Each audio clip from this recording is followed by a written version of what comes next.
Okay guys, this is the first ever test of my Swift 1 Sky Challenger QIDI 550. Right, so finally I can be able to maiden this RC plane, 3D RC plane 550. I guess 550 wingspan. So this is my first time to play this kind of RC plane.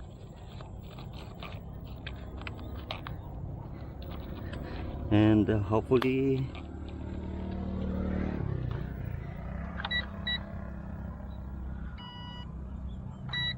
so that's the binding sound, right? So guys, by the way, meron siyang it has a 3 switches. So this one all the way down is the vertical mode, and the center is the 6G mode, or the 6-axis gyro stabilize mode, and the last one is the 3D mode. So today I will test first the vertical mode, then 6G mode, and hopefully 3D. If everything is fine, is flying stable, I will try the 3D mode. But for now I will try first the vertical mode and the 3D mode. So right now 3D mode first. So dual rate. So this is the high rate and low rate button, and these are of course the sticks and the stream. Okay, so I will try first the vertical mode and let's find out. Hopefully, okay, try. All right. So that's the 3D. No, the vertical mode. Don't go far. Okay, this is the 6G mode. Oh yeah. 6G mode. Nice. Actually I feel nervous guys, because this is my first time to play this RC plane, and it's going and it's flying very well. Hopefully. Slow flyer, but nevertheless a good one, a good RC plane. Okay, I'm in a high rate, but I guess it needs a little trim. Okay, so anyway, I will just trim it when I land, but this time I will enjoy first the flying. I think too heavy, tail heavy. I think the battery placement.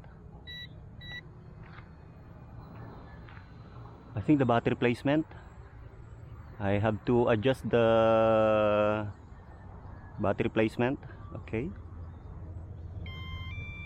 land. I will land it.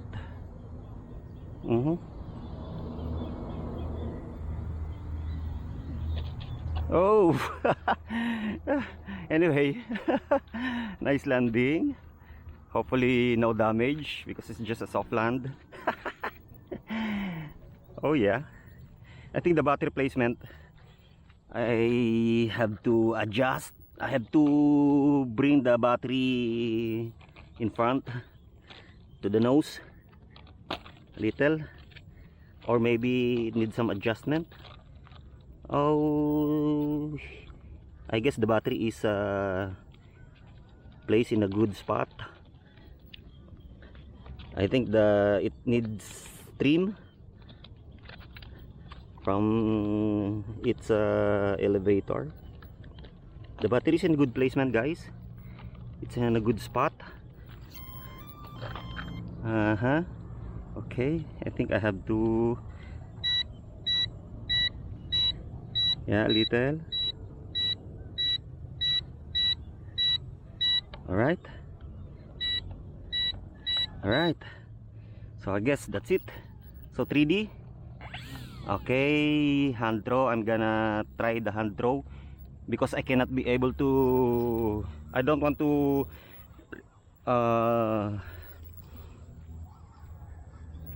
launch it in the runway because it's rough. So hand throw 3D, I mean 6G hand throw. I adjusted the elevator. Oh, nice. It's just a little wiggly. Yeah, I think the aileron also needs adjustment. Hindi ko na-adjust yung ano niya. I was not able to notice the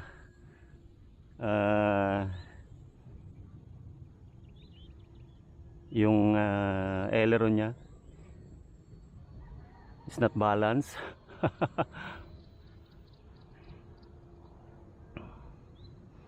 Nice.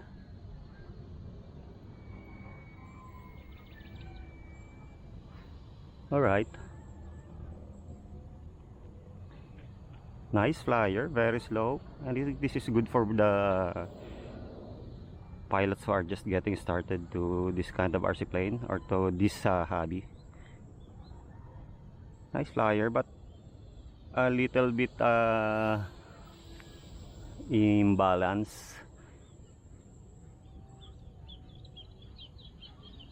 Tagilid siya. So I just don't understand the noise or the beeping from the controller. Nice. Overall nice. Medyo tagilid lang siya. I don't know why. Maybe because again the battery placement nasa gilid. Ooh.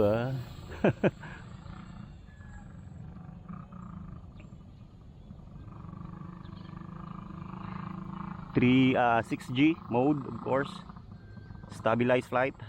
Nice. Anyway, no complaint. I have nothing to complain about this RC plane. It's nice.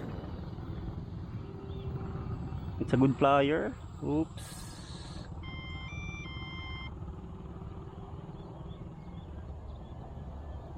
Okay, EPP. I think it is made of EPP foam, so it is a bit more durable than the ordinary foam.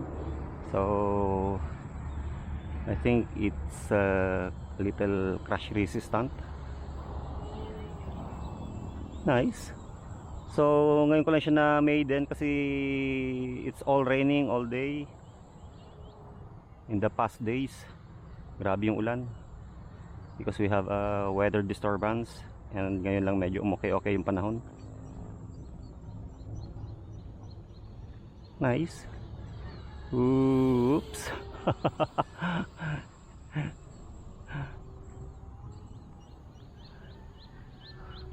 Medyo tagilid lang siya. So 4 channel, it's all working. Aileron, rudder, elevator, and of course the throttle. I don't know kung low battery alarm yung tumutunog, but I guess hindi pa siya low bat or low voltage. So nice. All 6G flying, guys, because to be honest, I don't want to risk its fuselage because you know the runway is very rough. Hindi siya konkreto, hindi siya asphalted. It's made of a mix of sand and kind of rocks, gravel, the little presence of gravel, so dangerous. But parang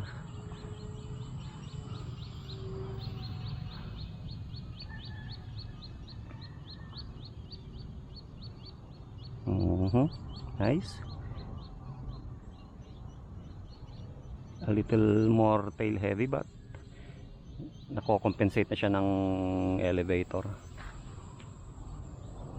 Pwede na. Hindi siya slow flyer.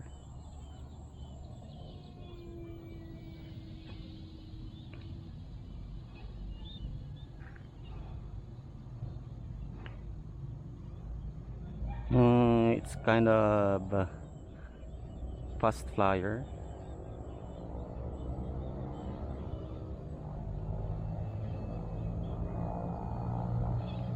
So mas nagre-react siya sa rudder. Its turn reacts more to the rudder control than the aileron. That's the aileron turn. Halos mag-invert na siya because there's a imbalance, maybe because of the placement of the battery nga, but in the second flight I will try to figure it out. Oops, wag ka lang maglaland dyan sa or magbabagsak dyan sa tubigan. That's a big no. Okay, so matagal na rin yung flight time niya. I guess 5 minutes na, so maybe 2 minutes more. Medyo twitchy. Uy, lobat. My goodness. Oh my god. So its flight time is just good thing no damage. So buti it lands and it drops in a low altitude. There's more. Ayun. I guess no more. All right. So that was a good maiden flight. I should say, because it flies very well, so no problem, no issue during the first flight. So I can call it a good flight, a good maiden. So hopefully no damage. Yeah, I guess so. Goods na siya.